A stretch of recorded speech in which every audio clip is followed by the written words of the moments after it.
शख्सियत की इस खास पेशकश में आज हम बात करेंगे अमलताज ग्रुप के चेयरमैन सरवर हुसैन साहब से। सरवर हुसैन जी, आपका बहुत स्वागत हमारे स्टूडियोज में। और हम चाहेंगे कि सबसे पहले जो है गुफ्तगू का आगाज जो हो वो आपकी जर्नी से हो। जैसे कि हमारी मालूमात है कि साल 1989 से आप रियल एस्टेट के बिजनेस में हैं और तमाम जो है आपकी यात्रा है बड़ी बेहतर रही। तो पहले हम चाहेंगे कि अपनी जर्नी के बारे में थोड़ा सा बताएं। Thank you. पहले तो आपका शुक्रिया, मुझे आप ऐसा मौका दे रहे हैं पब्लिक से रूबरू होने का। और मेरी जर्नी बड़ी इंसिडेंटल रही। मैं रियल एस्टेट में कभी नहीं आना चाहता था जी, और ना ही कंस्ट्रक्शन में। मैं वाइट कॉलर जॉब पसंद करता था और मैं था भी 89 से पहले जी, ऑटोनॉमस गवर्नमेंट ऑटोनॉमस बॉडी थी, नेशनल टेक्सटाइल कॉरपोरेशन। उसमें मैं बहुत सीनियर पोस्ट पर था, संडी जनरल मैनेजर था के इंस्टीट्यूशन का। तो उस समय मैं निकलता था, कभी टूर्स पर जाता था, तो चलते चलते देखता था। एक बार क्या हुआ, मैं अहमदाबाद से बड़ौदा जा रहा था, कार में से देखा कि ये बिल्डिंग जो है, देखता रहता था, एक शौक था ये कैसी बनी है। और वो बाद में मुझे पता चला कि आर्किटेक्चर में अहमदाबाद बहुत आगे है जी। तो वहाँ की बिल्डिंग मुझे इसलिए अच्छी लगती थी। मैं उसमें कुछ डिफेक्ट दिखे मुझे, मैंने कहा ये यदि मैं बनाता तो ये कैसा लगता। तो वो कुछ भगवान का कुछ ऐसा करना हुआ जी कि मैं उसी बिजनेस में आया जी। और बिजनेस में भी ऐसा आया कि मेरे हालांकि जनरेशन से मैं थर्ड जनरेशन हूँ कंस्ट्रक्शन की जी। मेरे ग्रैंडफादर 1900 में आए थे यूपी से भोपाल, जमींदार थे, एक प्रोग्रेसिव व्यक्ति थे जी। वो प्रोग्रेस के लिए आए यहाँ पर। 1906 से उन्होंने कंस्ट्रक्शन कॉन्ट्रैक्टरशिप बिल्डरशिप शुरू करी जी। और काफी नवाब भोपाल के टाइम में सरकारी बिल्डिंग बनाई, टेक्सटाइल मिल का कंस्ट्रक्शन कर। मगर उससे मुझे बिल्कुल लगाव नहीं था, वो काम ही पसंद नहीं था। मगर कुछ वो जो इंसिडेंट हुआ कि ये शायद मैं इससे अच्छा कर सकता हूँ जी। तो बस फिर सिलसिला शुरू हुआ। वो हुआ सिलसिला ऐसे नहीं शुरू हुआ, बल्कि सिलसिला शुरू हुआ जॉब में। सब दोस्त थे जो अफसर पे बैठते थे, चाय पीते, उसी करते भोपाल में फला आया, उसने ये काम कर डाला, इसने ये काम कर डाला। तो मैंने कहा अपन ने क्या करा, अपन तो वही नौकरी कर रहे हैं सरकारी जी। तो बस उस दिन से फिर सब दो लोगों ने सोचा कि हम उस टाइम कुछ कॉलोनाइजिंग का मनाया। फादर कोला रोड पे काफी कॉन्ट्रैक्टरशिप कर रहे थे, उनके साथ में हेल्प ली जी। और जमीनें ढूंढना शुरू करी। बस वहां से सफर 89 से शुरू हुआ है जी। तो अभी तक भगवान का आशीर्वाद है। एक मैं बात जानना चाहूंगा कि एक दौर आया था सरवर साहब, वो आपने और हमने भी देखा कि बहुत ही नाम है आपका तो अमलताज ग्रुप का, लेकिन बहुत छोटे छोटे भी जो लोग हैं वो भी कंस्ट्रक्शन लाइन में आ गए, छोटे छोटे प्रोजेक्ट्स बनाए, बड़े कामयाब भी रहे वो। लेकिन फिर जो ये मंदी का दौर आया तो बहुत कुछ जो है इस मंदी के दौर ने खास तौर से रियल एस्टेट के बिजनेस को बहुत प्रभावित किया और इसका बड़ा बुरा असर भी रहा। आप भी दो चार हुए होंगे उन परेशानियों से, दुश्वारियों से, जाहिर सी बात है। लेकिन 89 से आज 2021 चल रहा है, अमलताज ग्रुप वहीं खड़ा है। तो वो क्या ऐसी वजहें हैं या वो क्या ऐसा कमिटमेंट एक जो है समाज के लिए आपका है जिसकी वजह से आपका ग्रुप जो है सस्टेन भी कर पा रहा है और बेहतर ढंग से इन हालातों में भी आप जो है काम कर पा रहे हैं? इसके बारे में थोड़ी सी रोशनी डालिए। एक तरह से ये बताऊं, जो आपने कहा छोटे छोटे बिल्डर्स भी आए थे, हर छोटे आदमी को अच्छा काम करके बढ़ने का मौका मिलना चाहिए। छोटे बिल्डर आए थे लेकिन उन्होंने अच्छा काम नहीं किया जी। फिर रेरा आया, उसने जो रूल्स बनाए और वो खत्म हो गए छोटे वाले, जो रियल सही में कॉलोनाइजर और बिल्डर नहीं थे जी। ये अलग क्वेश्चन हो गया। फिर मैं आऊंगा हम क्यों सस्टेन कर गए। देखिए, हमारा जो कार्यशैली है जी। या हमारी सोच ये है कि हम अगर कोई भी चीज बनाए तो क्वालिटी अच्छी हो कंस्ट्रक्शन की जी कंस्ट्रक्शन के क्वालिटी के साथ साथ हम जो कमिटमेंट करें वो पूरा करें, जी टाइम पर डिलीवरी दें, टाइटल क्लियर हो।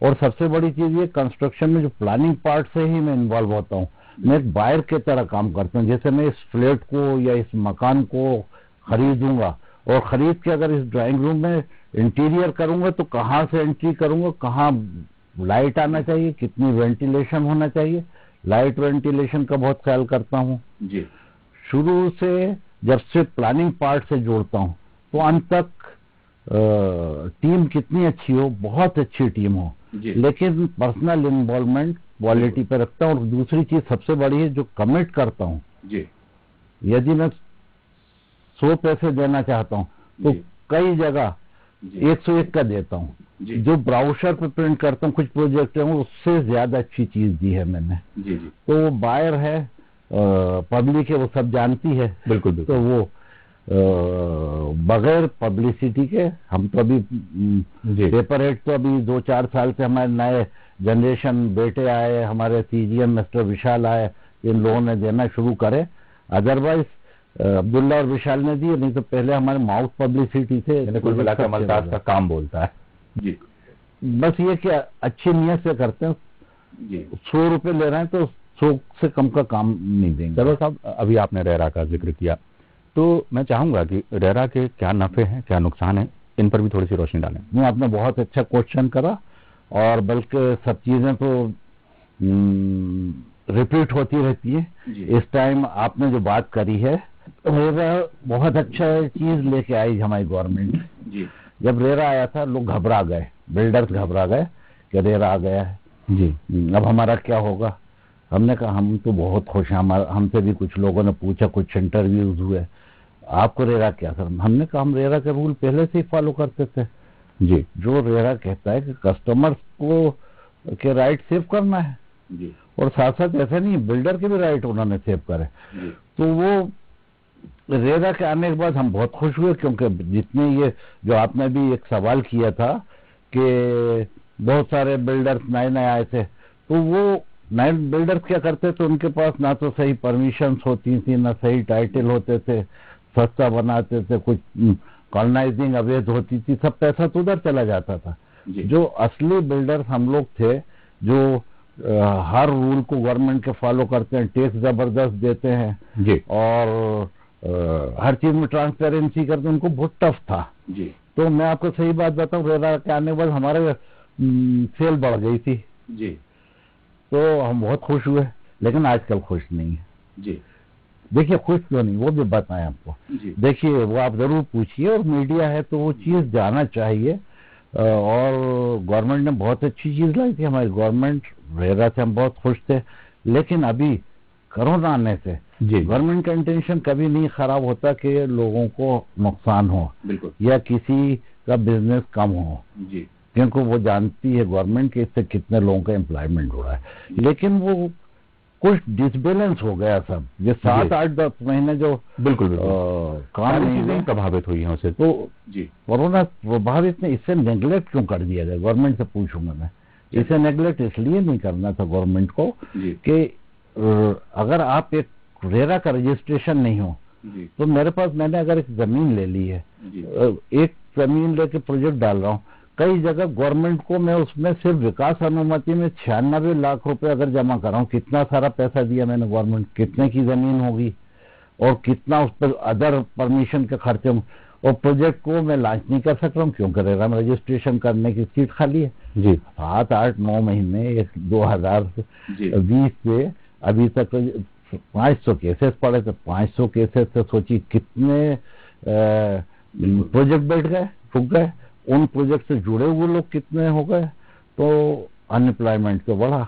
तो मेरी तो गवर्नमेंट से गुजारिश है, दे रहा है दुरुस्त आए।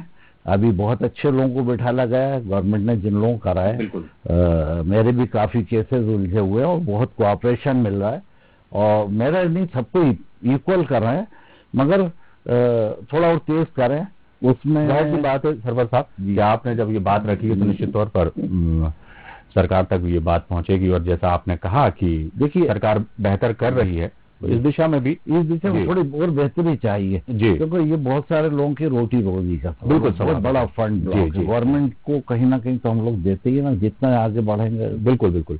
सर्वर साहब, एक सवाल ये था कि हर एक बशर का जो है वो ये ख्वाब होता है कि उसका एक सपनों का घर हो, वो चाहे छोटा हो बड़ा हो, हर सबके अपने अपने सपने होते हैं।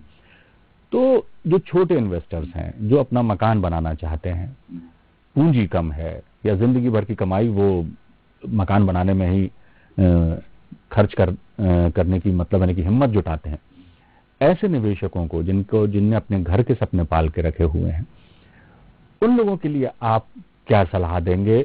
और उनसे, क्योंकि कई बार देखने में ये भी आया है सरवर साहब कि वो डरे हुए हैं कि क्यों हम कैसे घर खरीद लें, कैसे विश्वास कर लें, उनका विश्वास बरकरार रहे और उनको ऐसा लगे कि उन्होंने जो जीवन भर की कमाई एक मकान खरीदने में, एक फ्लैट खरीदने में या अपना आशियाना बनाने में लगाई है, तो वो उसका उनको कम से कम एक मुतमईन रहे कि उन्हें जो पैसा लगाया है वो कहीं व्यर्थ नहीं गया।